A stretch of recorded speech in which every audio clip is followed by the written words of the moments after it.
Thank you very much. Thank you, fellow African. Thank you, everybody. Thank you, leader of community. Thank you, all the refugees, asylum seeker, newcomers, and all the foreigner migrants who are in South Africa. I thank you to everybody who's going to follow us. This is a very important presentation which the Congolese civil society of South Africa and trying to clarify on the revised white paper of Home Affairs, which concern the new proposal law, which is going to have a negative impact in all of us, and also it may bring some reform in certain sector, which is important, which is also positive, because the revised white paper have a negative and a positive aspects, which we're going to have the clarity of it, because of what the Congolese society putting in place for all of you to have a clear and a good understanding, because we believe that the good understanding of everybody is so important. So before to go through the white paper, I just wanted to give the overview of how we get to this white paper as a revised white paper. I think the Minister of Home Affairs, Minister Motsoaledi, the former minister, was making ready for a white paper which was in the process to be finalized and signed by the President of South Africa. But the white paper, as the GNU comes, the Minister of DA took over, and now the new Minister of Home Affairs, who's come from DA, suggested that certain things they must ask advice from international cooperation, meaning DICO, so that they can give their view on the overview of the white paper, which was made by the former Minister of Home Affairs, Aaron Motsoaledi. Because of that, that's why they try to get advice, because one of the things in the previous one, it was the South Africa should withdraw their signatory of the Convention of 1951 and also all the protocol linked to the protection of refugees in South Africa. But now, because of the advice of DICO, trying to see that it's going to have a negative impact in South Africa, because the diplomatic aspects not going to give a good sign for South Africa in the international space, so that it will be important for South Africa to stop the intention to withdraw on all the convention and also all the protocol. So that's why the Minister of Home Affairs, the new one, suggests that the withdrawal of the convention should not happen, but the only thing, they have to review certain points, how they're going to process in the protection of a refugee in South Africa. So that's the reason why the white paper was required to be reviewed. So this white paper is being reviewed, yes, but there's certain point which is good and a certain point which is not right. So in some point, we're going to go through each point now, so that everybody can have a clear and a good understanding.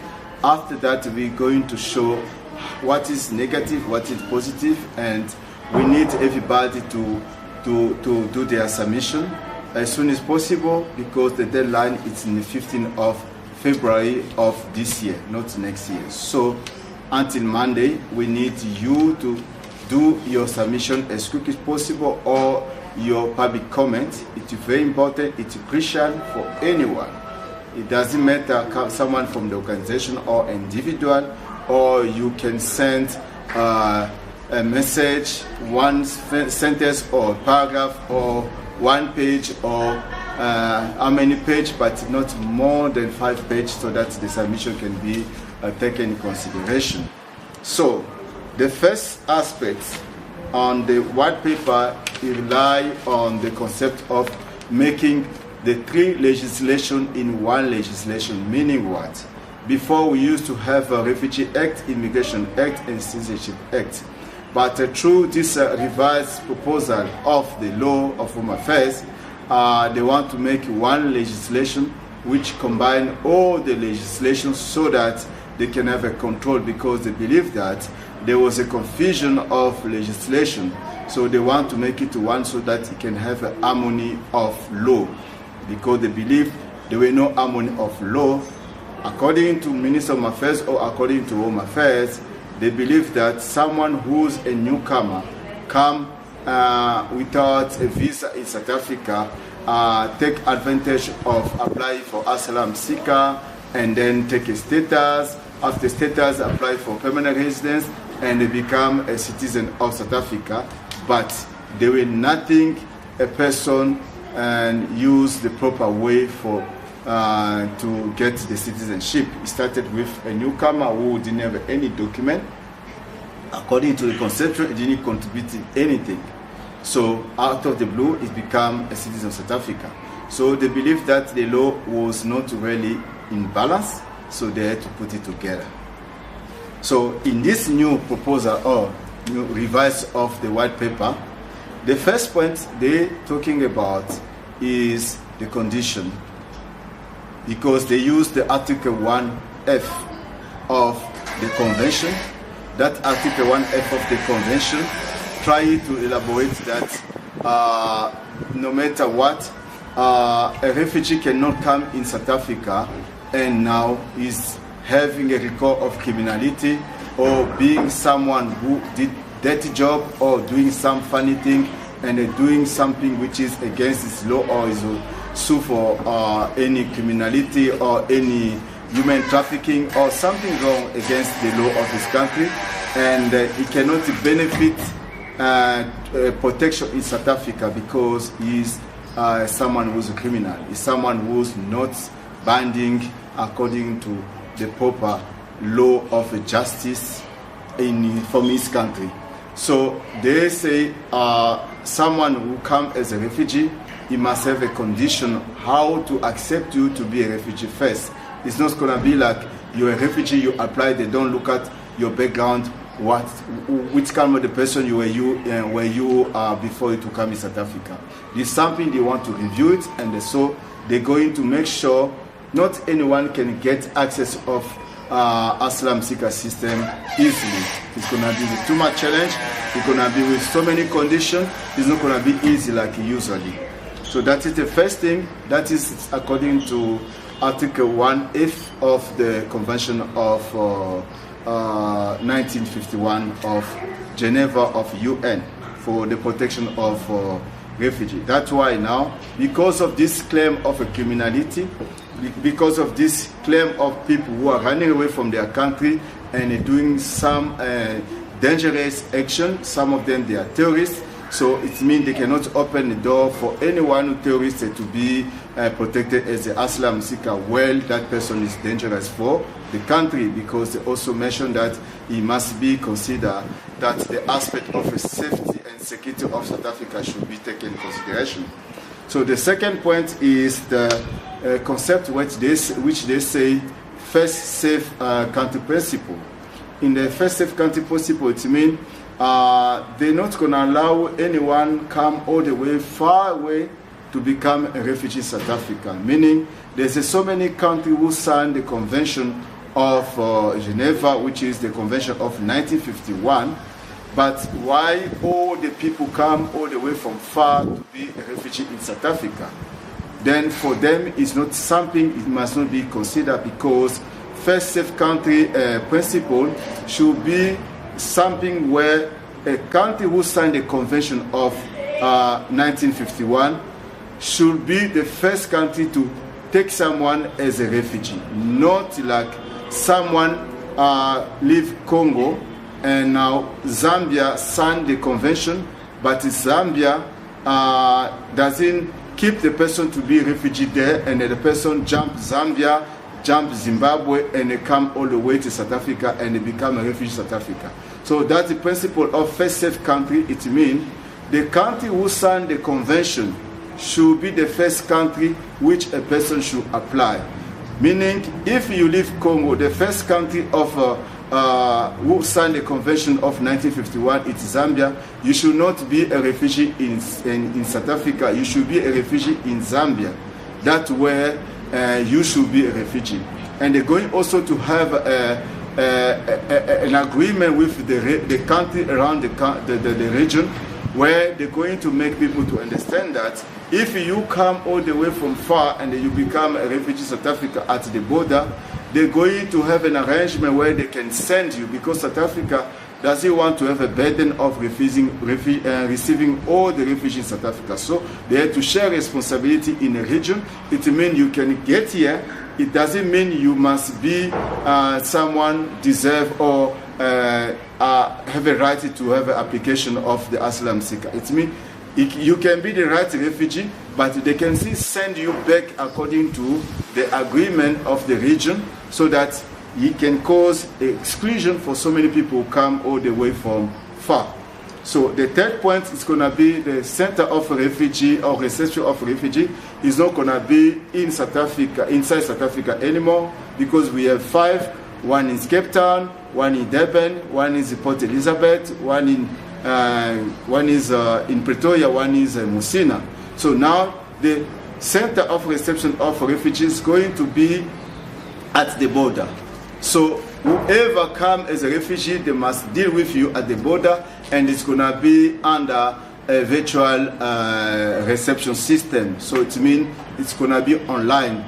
They deal with you online first, and after that, then they can proceed if you're already a refugee or someone looking for protection.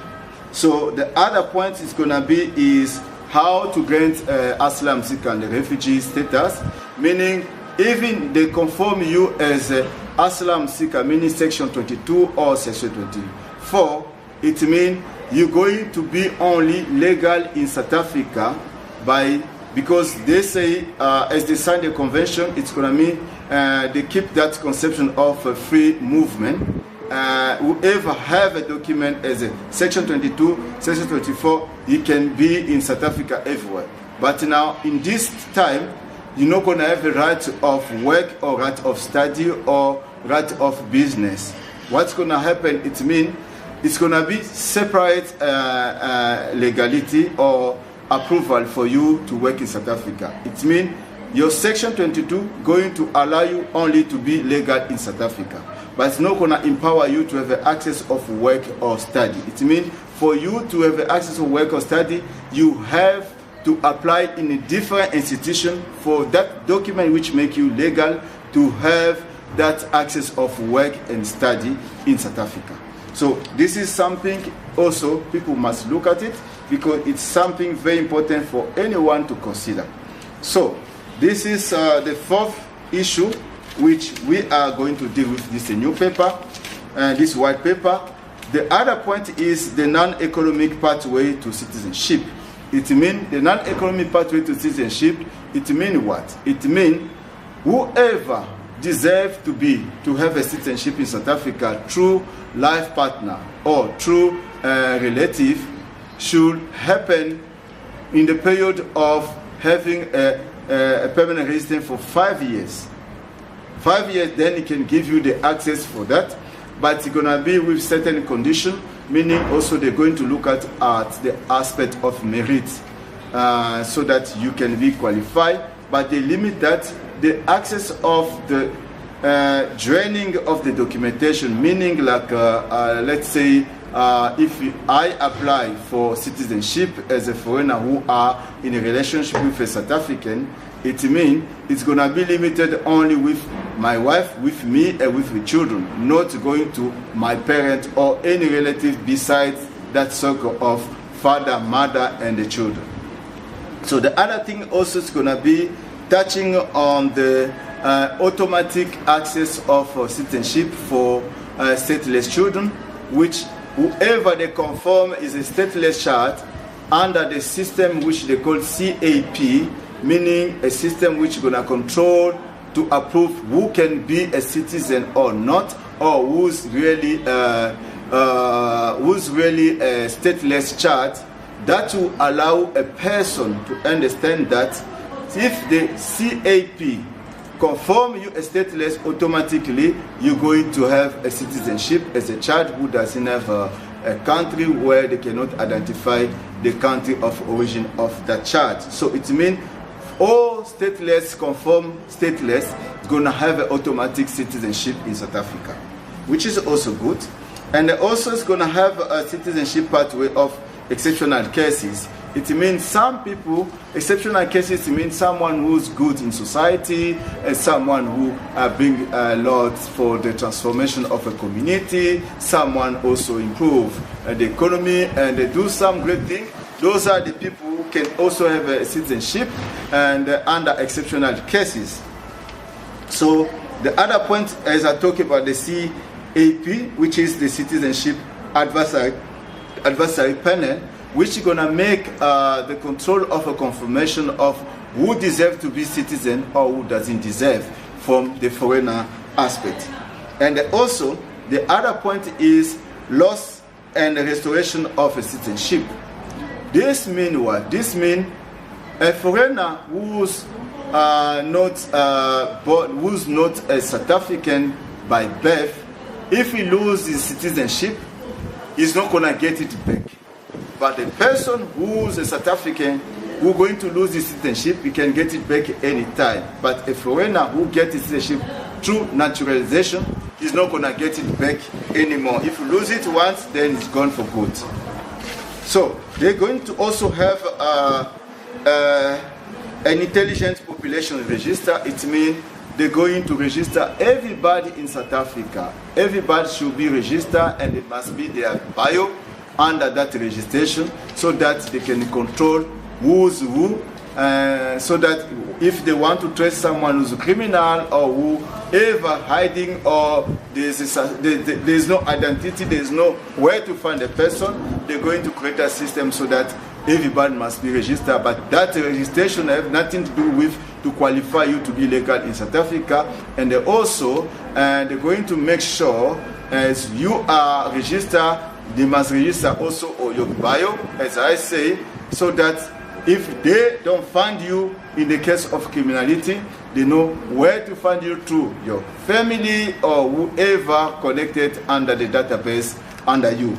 So it's going to be also a universal registration of birth where they're going to register all the children for their birth. But that means no one who's going to be registered under birth certificate, under birth, they're going to have a right of the citizenship. Meaning what? Meaning the section 4.3 of the citizenship of South Africa is not going to be considered. What does that section say? Section say that a child who's born in South Africa from the foreigner parents have a right for citizenship unless he's 18 years old, then he can apply. But that section is going to be removed from this so that something new can happen. It means whoever is a child who doesn't have who's born here, is 18 years old, is not going to have that automatic right to apply for citizenship anymore. It means your whatever citizenship or your originality, your nationality going to be from the nationality of your parent, no matter what. So the other point we're going to touch on the registration of birth by father in the absence of a mother, meaning what? We know the right of registration of the children for their birth certificate. It was only a mother who's allowed to do that, and the mother who have a legal document. But now a father also, a registration of a birth certificate can happen also under a father. It means the father also has a right to register the child in the absence of the mother, with a condition of a DNA test. So that's why we put comments and we say DNA test, but people cannot afford that DNA test process because it's about money. To a parent who cannot afford that payment of DNA of maybe 5 children, how can you make it so difficult for those parents who have a financial challenge so that they can provide that DNA. Why can't the state provide a system of a DNA which cannot cost much so that it can be flexible for people? That is just one of the comments, but we are not limiting comments for this. Anyone can share their comment and write to Home Affairs about what they think about this topic. And also about the death registration and the certification. In that one, Home Affairs say that for being an undertaker, you should be a full citizen person. You must have the citizenship of South Africa so that you can be confirm and register undertaker. Not a foreigner is allowed to do that business of undertaker, and they must register in the Department of Health. And after register there, now you can allow to claim the body, to have the death certificate of someone, and also to proceed for the burial process. So it must be only South African, not foreigner, to be in that space of that business. The other point is the visas. It's gonna be, we always have a visa, but the visa is gonna be a work visa, which is going to be including the skill visa as well in the work visa. It means the combined work visa and skill visa to be one visa.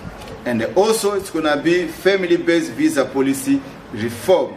In the family-based visa policy reform, it means what? It means like the one have a permanent residence, and that person can only register parents and the children.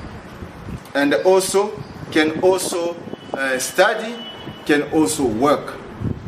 They have a right to study, they have a right to work. It's not going to block them to don't open a business, it's not going to block them to study, it's not going to block them to work.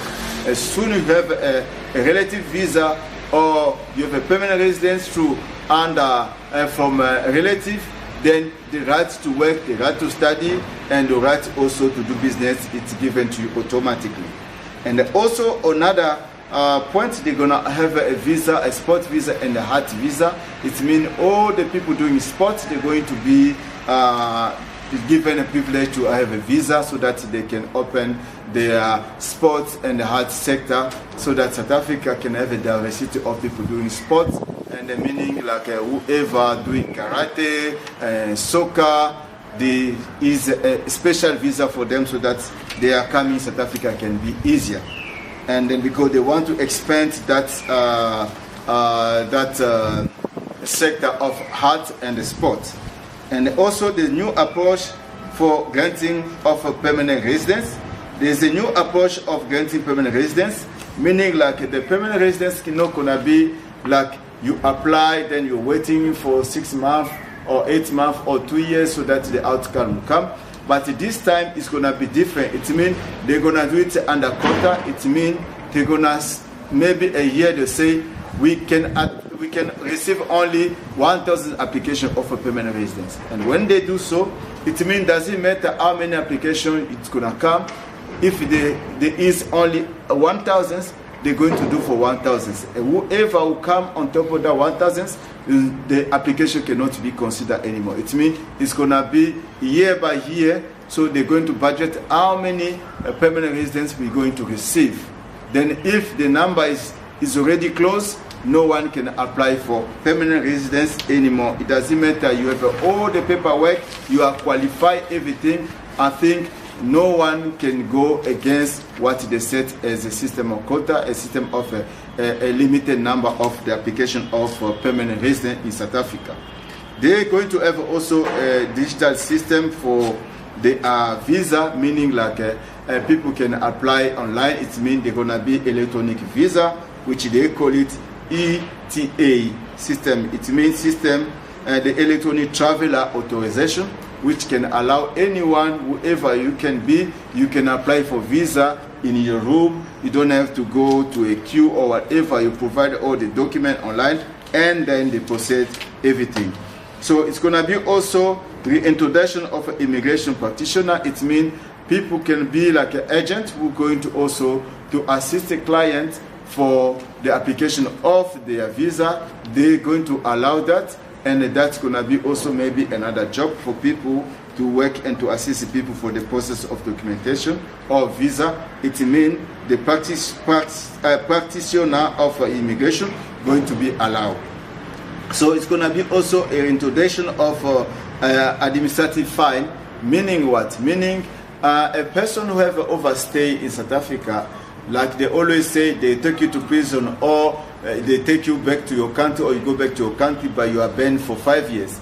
That's not going to happen anymore. It means if you have an overstay, you're going to pay a fine. You're not going to be blocked for not coming to South Africa. You can pay a fine and you go back to your country. You can apply. The overstay cannot affect you to don't apply for the next visa. So you can apply. If you come again, you overstay again, you pay money again. It means the overstay thing is going to be a process of making money.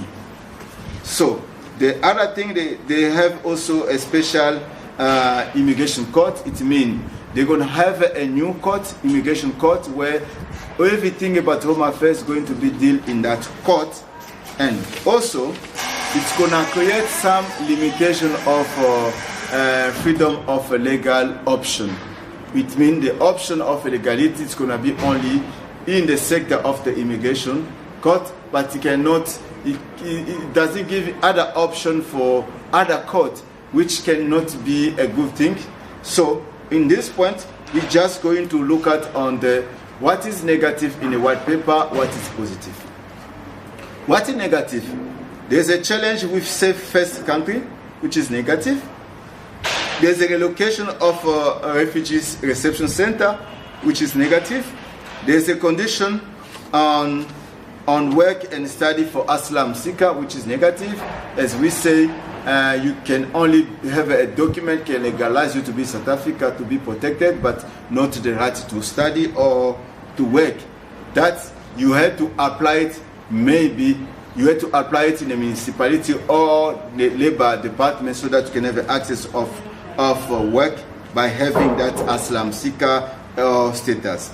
The digital introduction along with a potential virtual education center, it means when you come as a newcomer, it's going to be an online session first, which is exclusion. That's not going to help a person to express himself properly. Also, if there's a language barrier, how a person can approach, and then maybe the interpreter system will be there, but if the interpreter system is not really accurate, so how they can deal with that. The other negative thing is the immigration court, as I say, and also another one, they are merging the RASA and the SCRA. It means the appeal board and the standing committee of refugee affairs are going to become one. So that's going to limit the independence of the decision in the case of a rejection of a documentation or the rejection of a statement of someone for him to be protected. So those are the things it can be really taken in consideration. And also the merit-based naturalization and the quota. It means the system of merit, which can be, they're going to work on a system of points. It means if you behave, you are not of a criminality, you are contributing to the economy, and you are really doing things in the improvement of a community, in society. They're going to look at so many aspects. That aspect is going to give you a certain point which is going to qualify you for you to have access of permanent residence or citizenship. And also, what is negative also, the system of quota for permanent residents, where the limit of number of application, if the number is over, they cannot take any application anymore. And also the undertaker one, which is only for South African, can be undertaker. And also the Article 4.3 of the citizen, the section 3.4 of the citizenship, which is excludes people, children who are born in South Africa from the foreigner parent who are 18 years old. They're not going to allow automatically to apply for citizenship anymore. There is also a human trafficking survivor documentation. It means if you are a survivor from a human trafficking, you end up in South Africa, you cannot be provided any document for you to be legal in South Africa. Those are the negative. The positive one, it's the withdrawal of the the non-withdrawal of the convention and the protocol, which is good. Another negative, positive one, sorry, it's the anyone, you can have a document or not, but you can pay tax, and you can have a tax number, and also you can open your bank account, which is something very, very open to anyone. The system they're going to work on it, we don't know. How an illegal person can be traced when they open a bank account, they're going to create what they're going to create. They didn't say anything much about that, but what we know, Home Affairs decide that anyone, legal or illegal, can pay tax, also can open a bank account. And the other point is the universal birth system of registration, and also the system to register everybody in the database of South Africa, which is good because they're going to really make sure everybody are registered. They're not going to have someone which they don't know. It must not be someone is being maybe hiding somewhere in a farm. Is not registered. They have to register everybody. And also the recognition of statelessness children. This is something positive as well. And also the introduction of the new visa. Certain visas are really cool, like the visa of the visitor visa. In the visitor visa, you can also have a right to work. You can also make money. This is also good because before you have a visitor visa, you cannot work. And the other thing also, you have a relative visa, you can also, it give you automatic process of having a right to work and to study. Those are the great things. But what we're trying to compare here, as the Congolese civil society of South Africa, we're trying to see the exclusion, the legal exclusion which is created by the merging of the RASA and the SCRA, which is really something we question it, and also the immigration court, which is something really, it's a challenging for people who are going to have a rejection on their application. So, for submission, the deadline, as I said in the beginning, it's in the 15th of February. It means next week, Monday. You need to do your application as quick as possible. But what we suggest that you're going to send an email, but how to submit? Submission, it can be individual or it can be via organization. An individual one, you can just send an email, one sentence, whatever you are against or you support, you send. And also, you can, if you send a paragraph, one paragraph or one page. So for the organization, how to submit? Firstly, you have to do your introduction. It means you make people to know who you are, which the name of the organization, are you registered, what do you do. That is part of introduction of your organization. And the second part of your submission, you're going to give the general view of the white paper, your general view. How do you see the white paper? Is in which angle? Is good, is bad, is out of a convention, out of a conception of the human right, the dignity of a human. How do you see that? That is the general part of the white paper. This is the second part for you to submit. And the third part, you're going to do what they call section analysis, meaning like you go section by section of the white paper or point by point. You say, in this point, you say this, I think this is not good because of that and that, and this is right because of that and that. Then whatever you give, like your point, your analysis for section, you must also provide a recommendation for each section. This can make you to have to be considered when you do your submission. And the last part of the way to submit, you're going to end with a conclusion. You conclude on everything you say, and then when you get your conclusion, then you send your submission to Home Affairs, and you're going to send it in the email, which is whitepaper@dha.gov.za. This is the email you're going to send, and then you're going to see also all the information under this video. Thank you very much. We really appreciate. For those who are in Pretoria, they can go to drop it physically, And those one are not in Pretoria, they are far away. You can send it in an email, which we share under this video. Thank you very much, and I wish you good. We wish everybody to have a chance to submit, because your submission, it counts. Your submission is very important, because if you don't submit, and then it's gonna be a decision going to be taken against you, against your children. So now, how you going to stand yourself for your rights? Because if you don't stand for your rights now, it's gonna be a problem for you to defend yourself. And this is the right time for you to say something about your future in South Africa. Thank you.